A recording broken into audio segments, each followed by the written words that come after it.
Le retour au pays est triomphal. La foule s'étale à perte de vue. Étienne Tshisekedi a 83 ans. Il vient de passer près de 2 ans en Belgique pour se soigner. Il n'a plus la fougue de ses jeunes années, mais cet accueil spectaculaire prouve qu'il reste aux yeux des Kinois l'opposant ultime en RDC. Opposant, il ne l'a pas toujours été. Au début des années 1960, il entame sa carrière politique aux côtés de Joseph Désiré Mobutu. En 1965, il devient son ministre de l'Intérieur et au fil des ans s'affirme comme l'un des piliers du régime dictatorial qui sévit dans l'ex-Congo belge. Les relations entre les deux hommes se dégradent ensuite. 1980, c'est la rupture.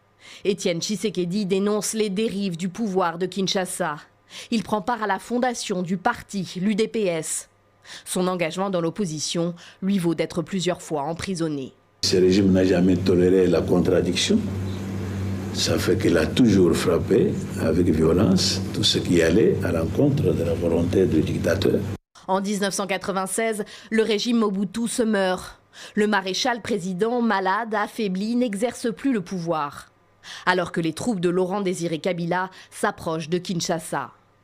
Étienne Tshisekedi se rend à Nice, en France, où Mobutu s'est retiré et propose une alliance à son ancien ennemi. Les deux hommes retournent au Zaïre. Étienne Tshisekedi devient le premier ministre de Mobutu pour 7 jours et Laurent Désiré Kabila prend le pouvoir.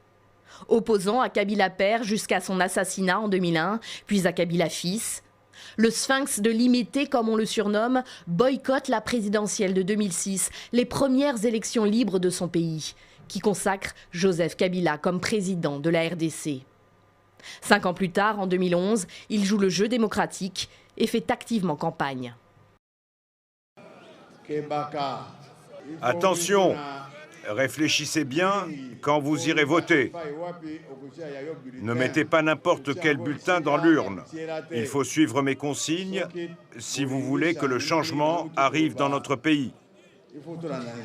À la suite d'un scrutin décrié, Joseph Kabila est une nouvelle fois proclamé président de la République. Étienne Tshisekedi, très en colère, revendique la victoire et demande à ses partisans de se mobiliser.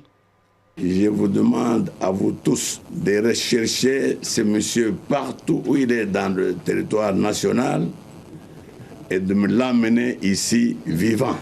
Depuis lors, il se fera appeler président et prêtera même serment chez lui dans sa résidence de Limete à Kinshasa. Du Congo, je jure solennellement. Mais déjà la maladie le guette et bientôt ce sera l'exil en Belgique pour raisons médicales. Après son retour de 2016, Étienne Tshisekedi acceptera finalement de prendre part au dialogue national, mais sous l'égide de la Senko.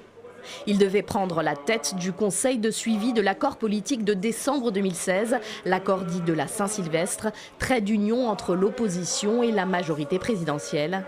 L'accord qui devait mener à des élections en 2017. Mais le vieux, comme les Congolais l'appelaient aussi, n'en aura pas eu le temps.